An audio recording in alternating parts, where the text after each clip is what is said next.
Nous pensons que, par exemple, on parle de l'averse à résidus.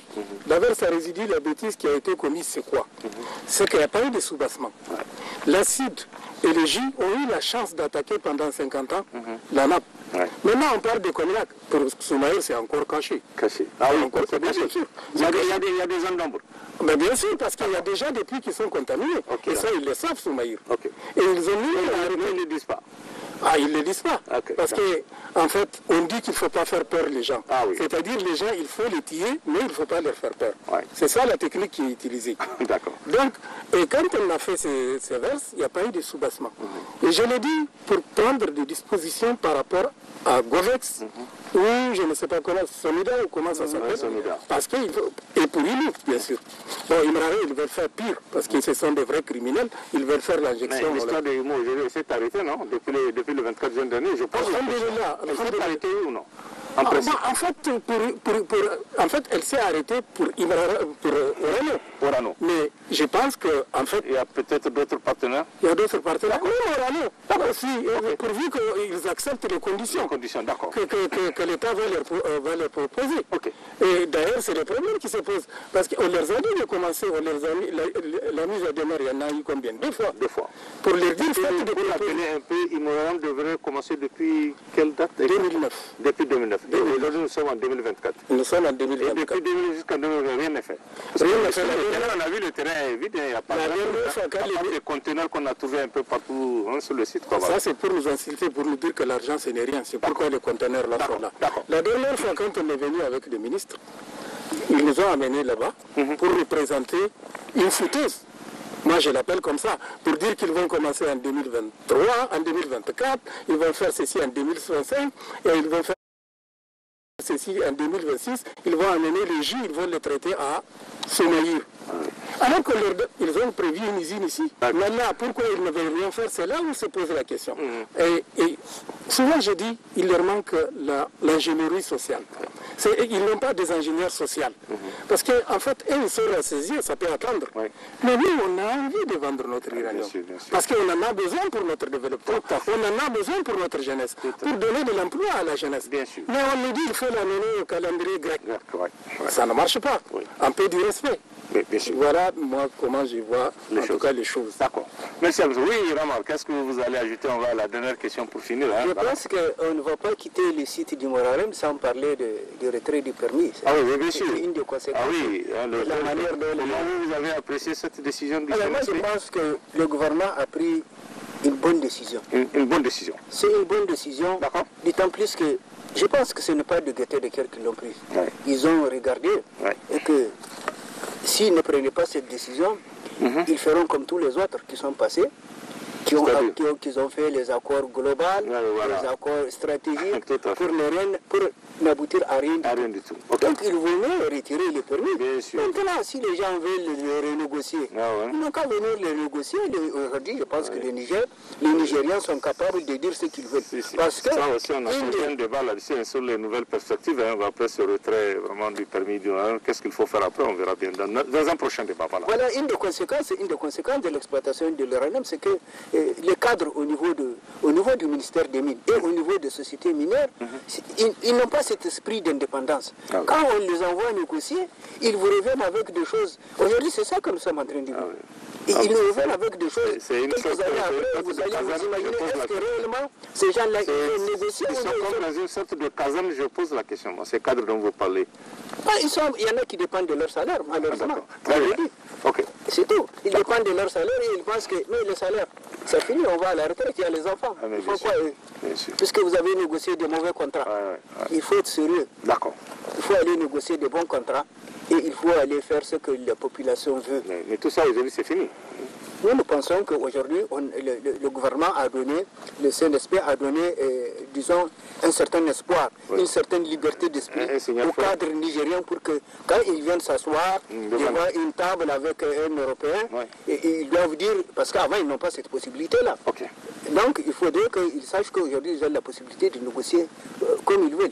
Et il faut que ceux qui sont sur place, ceux qui dirigent les sociétés, parce que je vais le rappeler, en 2014, quand on a dit que les directions générales vont revenir au Niger. On a donné les directions générales au Niger. Mais on a retiré tous les pouvoirs aux directeurs généraux. Ils n'ont aucun pouvoir. Ils ne peuvent même pas vous signer un billet. C'est ça et on leur impose des tas de choses. Évidemment, ils ne peuvent pas le dire, ils se taisent comme ça. Mais nous, quand nous le disons, je pense qu'il vaut mieux nous écouter. Pour dire qu'on impose aux Nigériens des tas de choses à cause des salaires qu'on leur donne. Ce n'est pas normal. D'accord. Merci. Et pour finir, quel sera le principal message aujourd'hui en direction du CNSP? Même si nous avons anticipé la décision historique du 24 juin dernier. Je préfère toujours étonner par des exemples concrets. D'accord. Ici, nous avons devant nous deux anciens de Somaïr. Ils ont tous travaillé à la Somaïr, donc jusqu'à leur départ. Mais aujourd'hui, ils sont devenus quoi? Ils sont devenus quoi? C'est la question. Des pauvres, des indus. Il parle la question. Voilà, donc en fait ça c'est un exemple vivant de ce qu'on est vivant. Et c'est ce qu'il faut aussi corriger. D'accord. Il faut corriger vraiment les retombées pour le Niger. Il faudra véritablement que le Niger ait ses propres entreprises, ses propres sociétés. Comme ce qu'on est en train de voir par rapport au pétrole, puisqu'on a vu la semaine effectivement. Le rail. Effectivement, mais il ne faut pas aussi s'arrêter là. Il faut aussi aller à la transformation. D'accord. Parce que sinon on ressemble à des cultivateurs qui cultivent et qui revendent juste. Un commerçant ou bien un entrepreneur, il transforme. Voilà. Maintenant, du point de vue environnemental et autres, il faudra que l'État prenne ses responsabilités. L'État ne doit pas attendre les résultats des sociétés minières. L'État doit avoir ses propres expertises, ses propres moyens pour venir faire la comparaison et imposer ce qui doit l'être. Donc c'est vraiment ça notre message à la niveau du CNSP. Tout à faire. Tout est à refaire. Voilà. D'accord. Merci Abassa, merci. Oui, Al-Moustapha, quel sera votre message? Et qu'est-ce que vous devenez pour répondre à la question, puisque dit que vous avez travaillé pendant... Qu'est-ce que vous êtes devenu aujourd'hui? En fait, nous que tu vois là, les deux là, ce sont les meilleurs quoi. Ah oui, vous les meilleurs. C'est bien portant là. D'accord, on est là. En fait, c'est vrai, il a raison de le dire. Voilà. Parce qu'aujourd'hui, quand vous êtes en poste, on vous embête sécurité, santé au travail, etc. Alors que quand vous êtes encore au travail, ça veut dire que vous êtes d'abord jeune, vous êtes en bonne santé. Et vous êtes suivi médicalement. Mais quand on part, par exemple, on n'est pas suivi médicalement. Nous sommes réalité pour faire l'observatoire de la santé de la région d'Agadez, qui aujourd'hui, je ne sais pas, il se trouve à Terra où il se trouve, je ne sais pas. Parce qu'on l'a déménagé d'Arlit totalement. Et ça, c'est malheureusement... ça fait encore une fois de plus très mal. Et tout ça, on a le fait pour ne pas dépenser de l'argent. Mais on ne peut pas soigner sans dépenser de l'argent.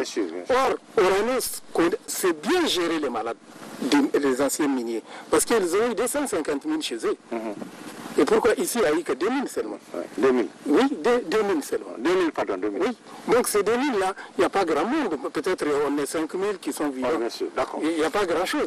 Donc je pense que vraiment, là aussi, d'ailleurs j'appelle le CNSP de regarder cet aspect de l'Observatoire de la santé de la région d'Agadez, parce que je pense que c'est un bon outil. C'est un outil qu'il faut entretenir pour les anciens travailleurs. Sinon, donc, à notre appel, il faut que les techniciens de l'État, des ministères des Mines et des cabinets du Premier ministre, des fois quand il faut un certain nombre de choses, ils doivent se renseigner sur leur territoire. Je vais vous dire quelque chose qui s'est passé. Aujourd'hui, on parle de ce qu'on appelle le stock de RDS. À un moment, on a revendiqué un stock pour l'après-mine. L'après-mine, pour nous, c'est quoi? C'est-à-dire, c'est de créer des unités de transformation, des choses comme ça, pour que même quand on va fermer des mines, Arlit, en tout cas, continue à vivre. C'est nous qui l'avons revendiqué. Maintenant, ils ont trouvé les techniciens là-bas, ils ont fait de ça un stock de RDS, l'aménagement du site. Or, le réaménagement du site est prévu par la loi. On a même dit, mieux que ça, la loi dit qu'il faut mettre de l'argent de côté dès le démarrage. Mais on vient, tout ce qu'on demande ici, là, ils vont chez ces techniciens-là, je ne sais pas comment il m'a dit. Donc l'appel que nous avons au CNSP, c'est de dire à ces techniciens-là, chacun n'a qu'à faire son boulot. Et puis celui qui ne fait pas son travail, il peut aller se reposer en prison, ce n'est pas un problème. Parce qu'on ne peut pas continuer dans cette allure. Après ce qui s'est passé pendant 50 ans. On ne peut pas continuer dans cette allure, c'est inacceptable. Merci à Moustapha. Merci. Oui, Ramar, qu'est-ce que vous avez comme message pour finir avec vous? Pour finir, donc, moi, le message que j'ai à l'endroit du CNSP, c'est d'imposer à toutes les sociétés minières qui exploitent les ressources naturelles de s'occuper du développement local. Le développement local. Que le gouvernement fixe un taux ou un pourcentage du chiffre d'affaires. D'accord. Qui doit être directement. C'est pas le cas? Ce n'est pas le cas. D'accord. Pour l'exploitation de l'uranium, pendant 50 ans, ce n'est pas le cas? Ce n'est pas le cas. D'accord. Qui doit être mis à la disposition des collectivités. À part la redevance minière, parce que la redevance minière, c'est l'État qui l'a créée. Bien sûr. C'est la ceux qui les reçoivent qui la lèvent, qui donnent. Maintenant, les sociétés, ils ont une responsabilité sociale et environnementale. Donc, du point de vue responsabilité sociale et environnementale, ils doivent participer au développement local. Donc, pour participer à ce développement local, ils doivent prévoir dans leur budget un pourcentage conformément à leur recette, ils doivent aller aux collectivités directement. D'accord. Et je donne un exemple. Quand on voit la redevance minière, ça date de 2006. 2006. C'est pas loin, ça date de 2006. Visiblement, c'est la redevance minière que l'État doit verser. Il faut le rappeler ici. Aujourd'hui, les collectivités de la région d'Agadez ont un retard. Ils n'ont pas perçu près de 18 milliards de francs CFA. Il y a 15 communes. Aujourd'hui, si on donne 1 milliard à chaque commune, je pense qu'on le verrait des yeux. Ok, d'accord. Mais ces 18 milliards-là, qu'est-ce qui a été fait avec ces 18 milliards? Qui les a dépensés? C'est ça les questions. Et ces questions-là, ça fait longtemps qu'on est en train de les poser, on ne trouve pas les réponses. Vous n'avez pas les réponses? Il n'y a pas les réponses. D'accord. Ok. C'est bon pour votre message, c'est bon? Oui. Très bien. Merci, merci vraiment Rama pour votre contribution à ce débat et tout ce que vous avez développé et soutenu. On a vu, vous êtes vraiment des anciens de la Somalie ou de la Comnac, en tout cas du secteur minier où vous connaissez parfaitement tout ce qui s'est passé en 50 ans, vous l'avez rappelé ici et j'espère bien que ce que vous avez vécu là, on va prendre ça comme expérience, exemple pour éviter les erreurs pour le futur. Merci, Monsieur le Président Al-Mustafa, vraiment merci pour votre contribution aussi, elle est très enrichissante. Vous avez apporté beaucoup d'informations sur comment l'exploitation minière a été menée et vraiment dans le département d'Arlit pendant plus de 50 ans. Et j'espère que votre expérience va contribuer beaucoup à enrichir bientôt l'exploitation de l'uranium. Si jamais on a d'autres partenaires qui vont sans doute venir, pour le cas de Umarem, on va bien, puisqu'on a vu Umarem qui depuis 2009 jusqu'au aujourd'hui, ça n'a pas démarré, donc vraiment il y a un problème. Et on espère que votre expérience va permettre de pouvoir voir comment il faut faire pour redémarrer l'exploitation en relation avec les autorités et les responsables du ministère des Mines. Merci à vous. Monsieur le CG, merci. Merci pour votre sincérité et honnêteté, parce que bon, vous avez reconnu qu'il y a eu quelques acquis, ce qui est vrai, parce qu'on ne peut pas dire aussi en 50 ans que bon, rien n'a été fait, mais ce qui a été fait, c'est peut-être en direction de vos camarades, de vos collègues, mais sinon l'État nigérien, tous vous avez reconnu qu'il n'a pratiquement rien bénéficié. Vous avez parlé de recettes, on a vu, pratiquement on ne sait pas à quoi ça sert pendant 50 ans. Qu'est-ce que le pays a gagné, on ne sait pas. Mais on va continuer le grand débat ici sur place à Arlit. On est venu pour ça, pour donner le maximum d'informations en tout cas aux populations qui vont expliquer tout ce qu'elles ont vécu pendant ces 50 ans d'exploitation de l'uranium au Niger et plus précisément dans le département d'Arlit. Merci à vous. On va s'arrêter là. On espère se retrouver très bientôt sur d'autres thématiques. Pourquoi on veut qu'on fasse la campagne pour Orano qu'ils ont fait quelque chose de bien? Ils ne nous étaient pas. On ne peut pas de faire des campagnes. C'est pas une campagne. Quand on dit qu'ils ont fait quelque chose, c'est parce qu'on veut que c'est... Oui, ça va réagir. Mais ça, le président, je pense que... Ça, c'est vrai que... Voilà, c'est dans le chat. Allez, c'est bon, on va faire le débat après. Mesdames et messieurs, c'est la fin de cette émission. Merci de l'avoir suivi. Le grand débat, vous l'avez constaté vous-même, a pris ses quartiers à Arlit et le prochain thème de votre émission portera sur les retombées de l'exploitation de l'uranium pendant plus d'un demi-siècle. Excellente soirée à tous. Au revoir.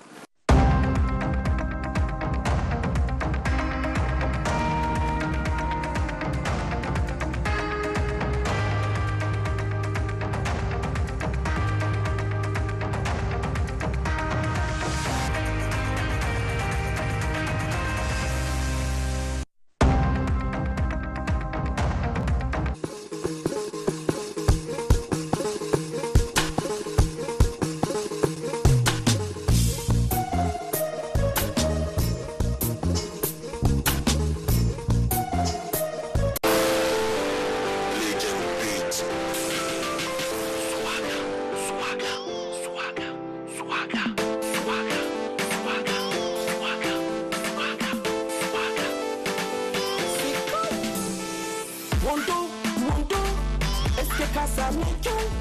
Riga, riga. Est-ce que tu ça mekyo? Haba, kina de swaga, magani kina de swaga.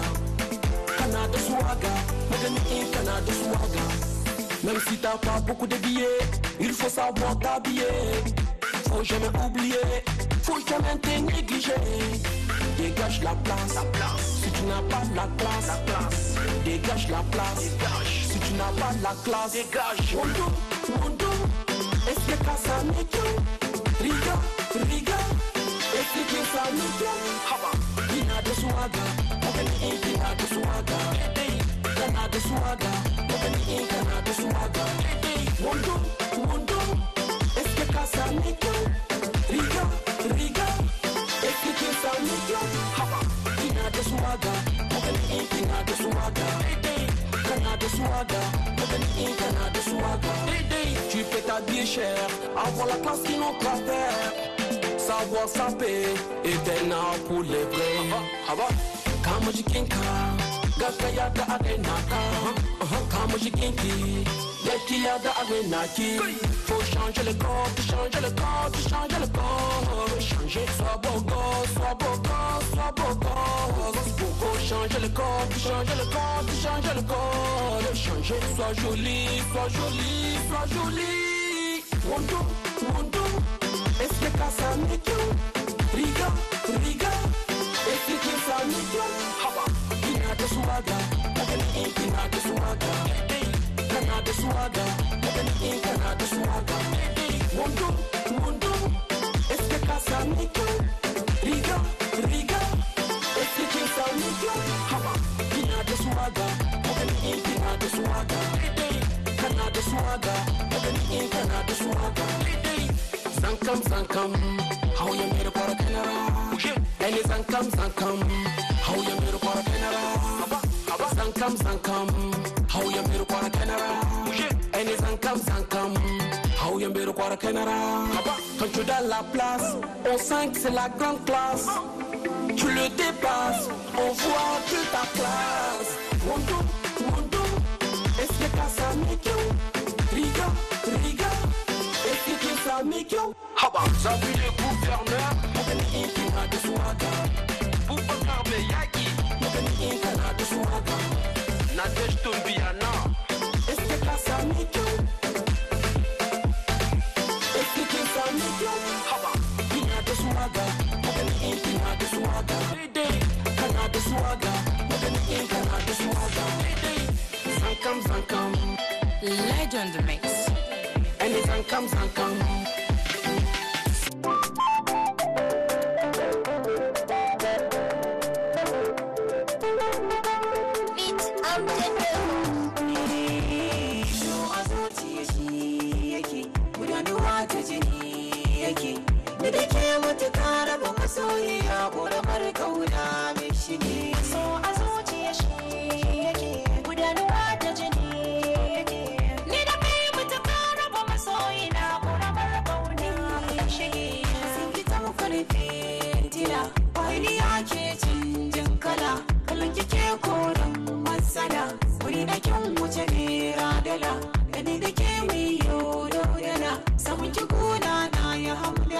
Santala a gare ni kamila, kaunar ki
Messieurs, mesdames, bonsoir et bienvenue dans cette édition d'information suite à l'annulation du permis d'exploitation du site uranifère du Mouraren. Les spécialistes avertis donnent leur avis par rapport au choix du Niger. Un choix jugé juste et justifié car la firme française Orano pille et n'investit nullement sur les sites exploités. Suivez plutôt. Rappeler, c'est quand même dans cette zone qu'on a intérêt à ce que le chaos s'installe et perdure pour que des superpuissances puissent y opérer plus tranquillement plutôt que d'avoir à affronter des pouvoirs et des institutions locales fortes. C'est aussi un jeu qui perd plus de, pas de puissance, mais la Russie n'en est pas une, mais un jeu de puissance quand même. Bah, la Russie en est une dans... D'un point de vue nucléaire.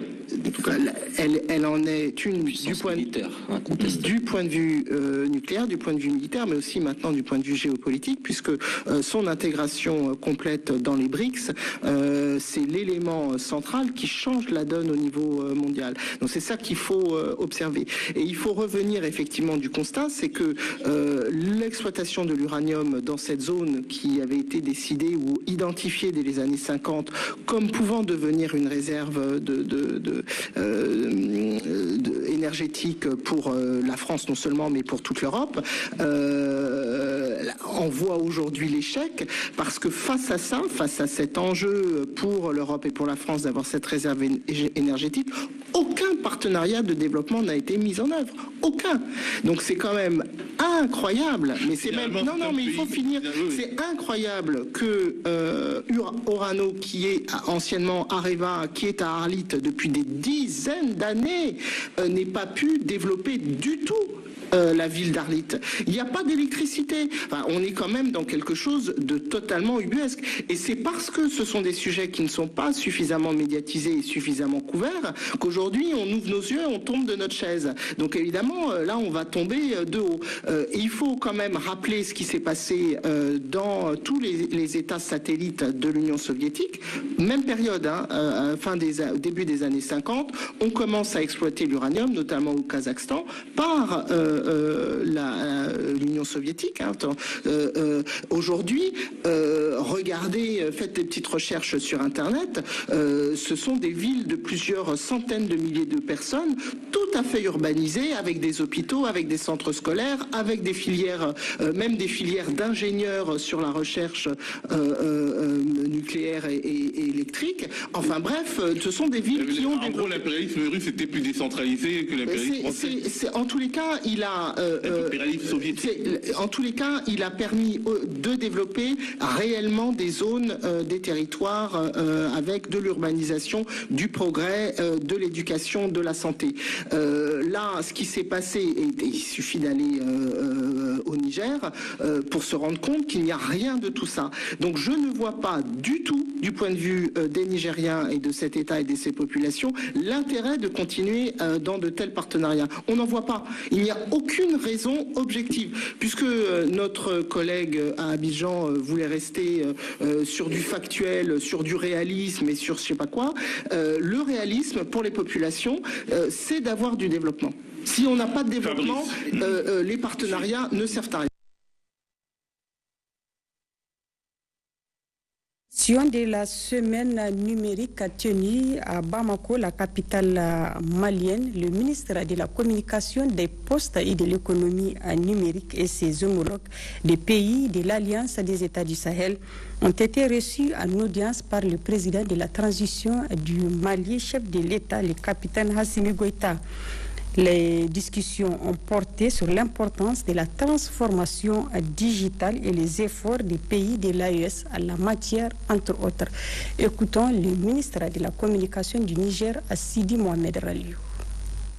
Nous venons d'être ici par son Excellence le colonel Assimi Goïta, président de la transition, chef de l'État du Mali, en compagnie du ministre malien en charge de l'économie numérique et de notre sœur ministre en charge de l'économie numérique du Burkina Faso. Comme vous le savez, nous venons d'assister à la deuxième semaine numérique du Mali, à laquelle nous avons participé avec nos délégations. Nous sommes venus les remercier pour l'invitation qu'ils nous ont faite au sein de l'AES pour venir participer à cette deuxième édition et les remercier également pour l'accueil et l'hospitalité dont nous avons bénéficié au cours de notre séjour. Nous lui avons également parlé des bienfaits du numérique et également nous l'avons remercié pour son soutien à la digitalisation intégrale de l'administration qu'il a annoncé le 22 juin à Sikasso. Et nous avons également bénéficié de ce conseil et de son soutien au sein de l'AES pour faire du numérique le centre de toutes les décisions, le centre de toutes les stratégies de développement, afin de booster notre économie et notre développement, ainsi que notre sécurité. Comme vous le savez également aujourd'hui, le numérique est incontournable, que ce soit au niveau de la sécurité ou la défense, tout est basé sur le numérique. Au niveau du développement également, tout est basé sur le numérique. Nous lui avons fait cas de notre satisfaction par rapport à la dynamique que les trois chefs d'État ont lancée au niveau de l'AES, qui consiste à nous responsabiliser nous-mêmes, à nous mettre en confiance, surtout quand nous avons remarqué nous-mêmes que nos jeunes techniciens, nos jeunes de l'AES, à travers les start-up, sont en train de proposer des solutions de souveraineté. C'est pour dire que si on continue, nous avons toutes les solutions à notre portée, nous avons tous les projets dont on a besoin, conçus par nous-mêmes, par nos jeunes, et nous sommes là également pour soutenir. Et le président nous a rassuré de son soutien, de sa détermination au niveau de l'AES à faire en sorte que ce chemin que nous avons pris, qu'il appelle un chemin de non-retour, que nous ne décevons pas la population qui soutient presque totalement toutes les actions au sein de l'AES. Note nécrologique dans ce journal rappelé adieu à vendredi dernier. Le colonel à la retraite Mahaman Kauro a été inhumé ce samedi au cimetière musulman de Yantala. L'armée lui a rendu un dernier hommage à travers une cérémonie remplie d'émotions marquée par la présence du ministre d'État, ministre de la Défense nationale et de toute la hiérarchie militaire. Le compte rendu avec Abdelaziz Issaka et Mahamoud Adamou. Cimetière musulman de Yantala, 9h30. Levé du corps du colonel à la retraite Maman Koraou, rappelé à Dieu, hier vendredi 28 juin 2024. À travers ce rituel islamique conformément à sa foi et une cérémonie due à son rang, l'armée lui rend hommage.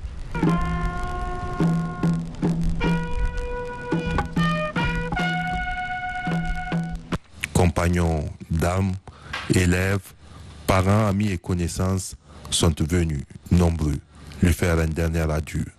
Au premier rang, le ministre d'État, ministre de la Défense nationale, des membres du CNSP, des membres du gouvernement et toute la hiérarchie militaire.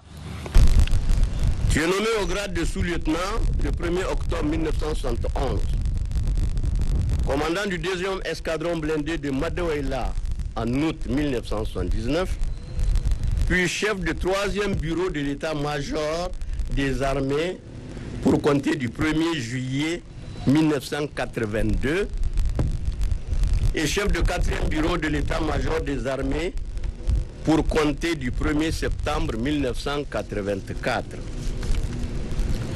Secrétaire général du ministère de la Défense nationale en octobre 1988. Tu exerças la fonction de chef d'état-major général des armées du 6 mai 1993 au 23 mars 1995. Secrétaire permanent de la Commission nationale des frontières en avril 1995.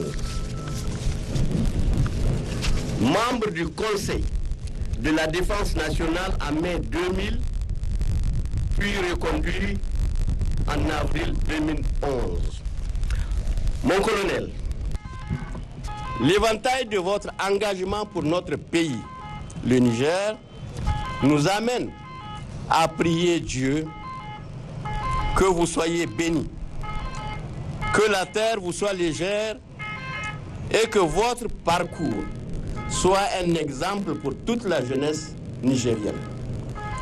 C'est pour cela, mon colonel, que le Niger, votre pays, vous a décoré de chevalier dans l'ordre national du Niger en 1982, d'officier dans l'ordre national du Niger le 17 décembre 1992, grand officier dans l'ordre national du Niger le 1er août 1997, grand croix dans l'ordre national du Niger le 14 mars 2006 et chevalier de la Légion d'honneur France le 5 novembre 1986.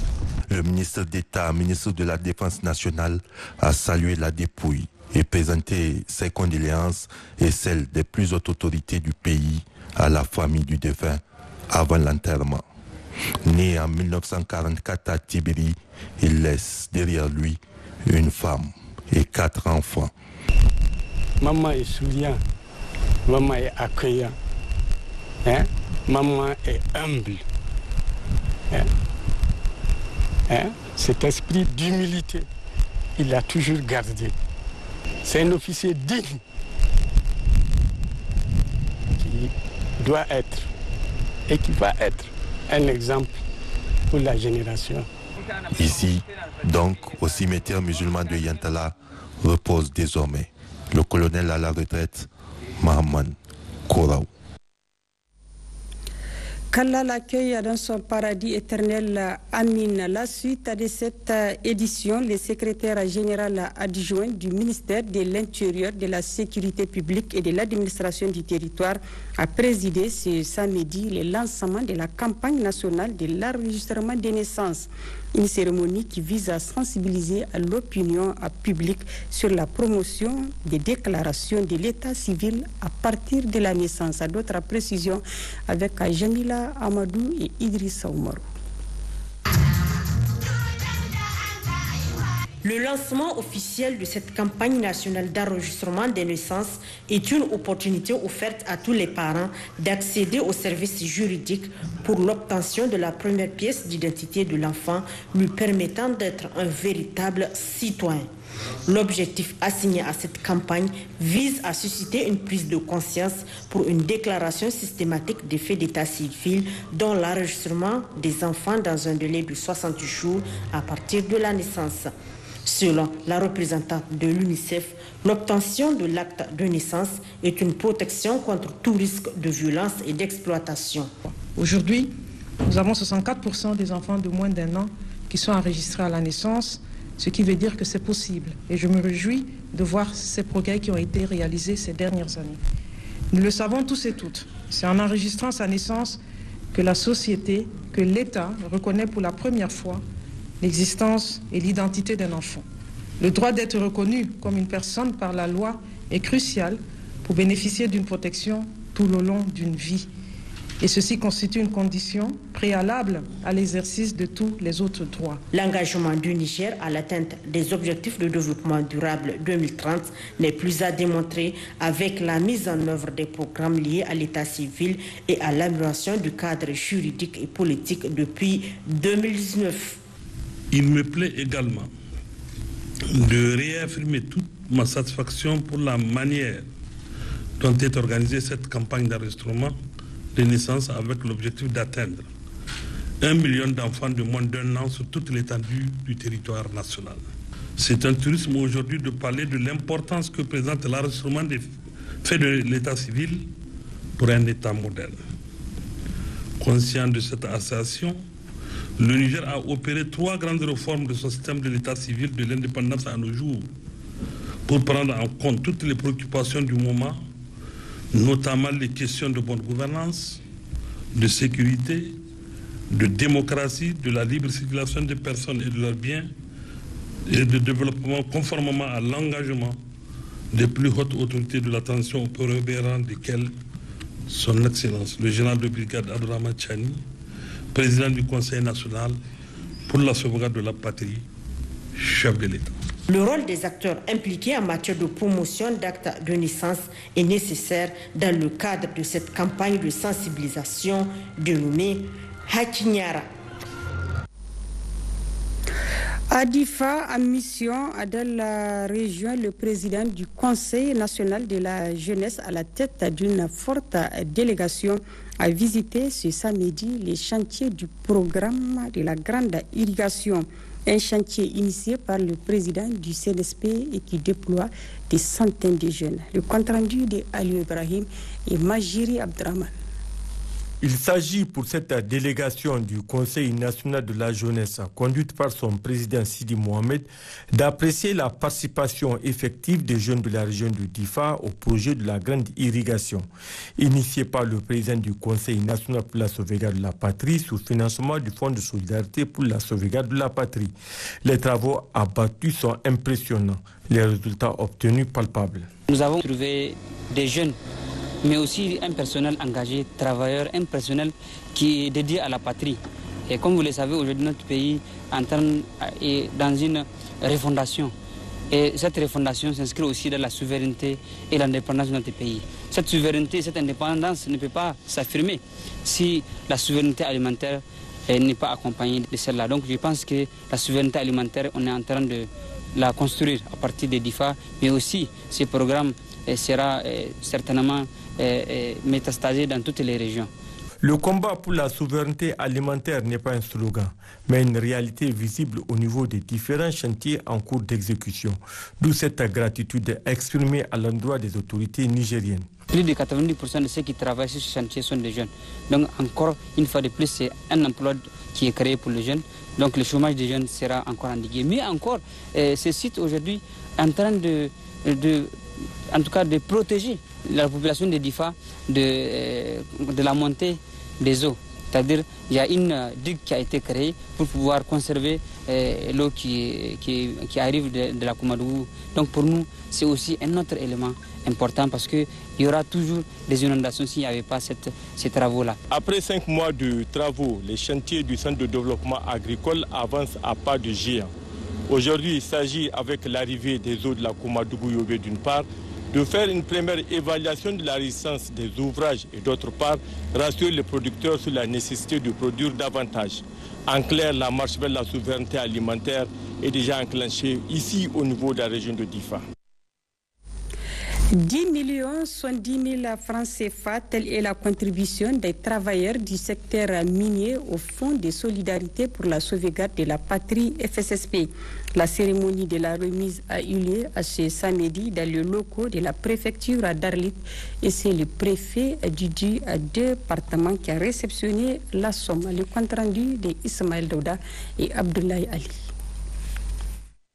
Chaque jour qui passe, les Nigériens, qu'ils soient de l'intérieur du pays ou de l'extérieur, font parler leur fibre patriotique à travers diverses contributions au Fonds de solidarité pour la sauvegarde de la patrie.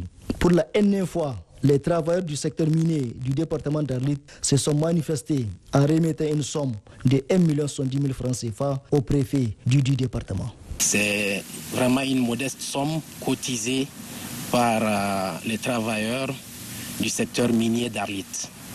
Et c'est un complément, ce n'est pas la première fois, donc il y a eu déjà une première action. Nous profitons aussi pour demander très respectueusement au gouvernement nigérien de rester ouvert au dialogue franc avec les partenaires dans le cadre de l'exploitation minière afin que on puisse avoir un partenariat équitable et surtout gagnant-gagnant. À l'issue de cette cérémonie, le préfet du département d'Arlit leur a exprimé toute sa gratitude, tout en les rassurant que leur contribution sera remise à qui du droit. Et aujourd'hui, c'est le tour des miniers, les travailleurs nigériens qui sont au niveau de la Cominac. Vous savez que la Cominac est en phase de réaménagement du site et ils ont eu le courage de contribuer au Fonds de solidarité pour la sauvegarde de la patrie. Nous nous sommes reconnaissants et les fonds seront transmis automatiquement et hiérarchiquement encore à qui de droit.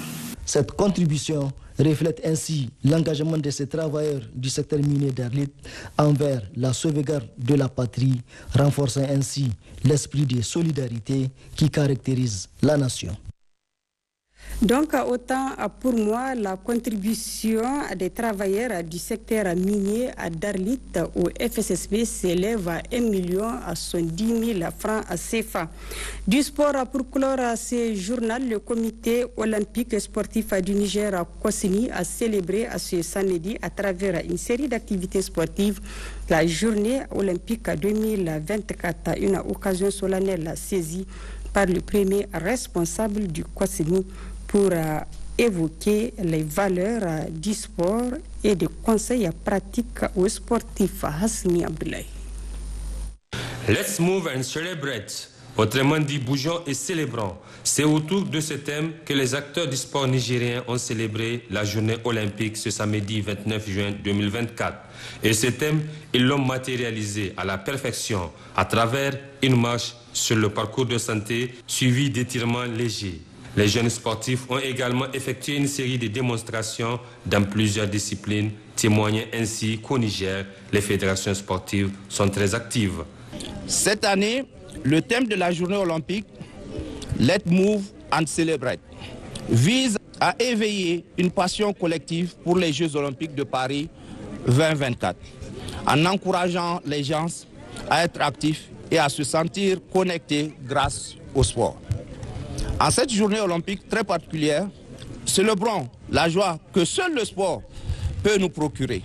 Tout comme vous, j'attends avec impatience les Jeux olympiques de Paris, pour ce qui sera une célébration inoubliable de la joie du sport, une célébration de notre humanité commune, une célébration de la paix. Cette journée olympique est donc une belle occasion pour se ressourcer à travers le sport. Surtout pour nos autres sportifs. On est obligé de le faire, bien que nous sommes des fainéants, mais nous les dirigeants, nous sommes des fainéants, mais on s'associe à la masse pour le faire. Et là, comme vous me voyez, je suis en forme. De toutes les façons, le sport, pour n'importe quel âge, c'est vraiment un truc de relax. C'est un parcours, un truc de santé, donc il va falloir le faire, quel qu'en soit ton âge. Et même parce que les gens pensent que c'est quand tu es handicapé, maladif ou quelque chose comme ça pour faire le sport. Mais en réalité, le sport, même au bas âge, c'est important pour le corps.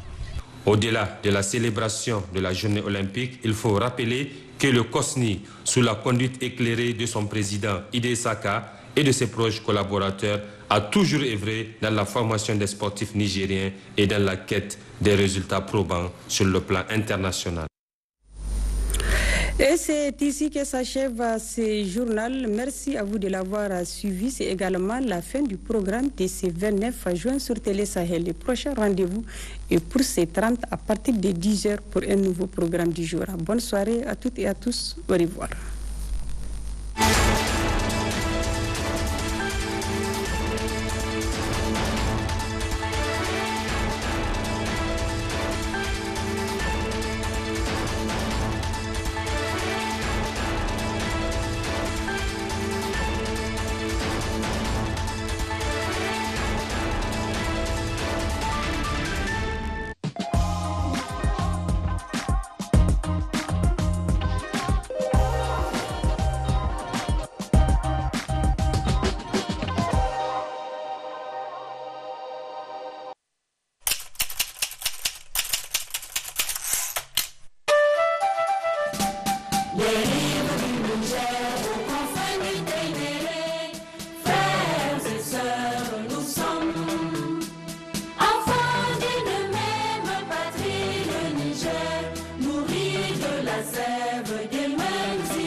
Patrie.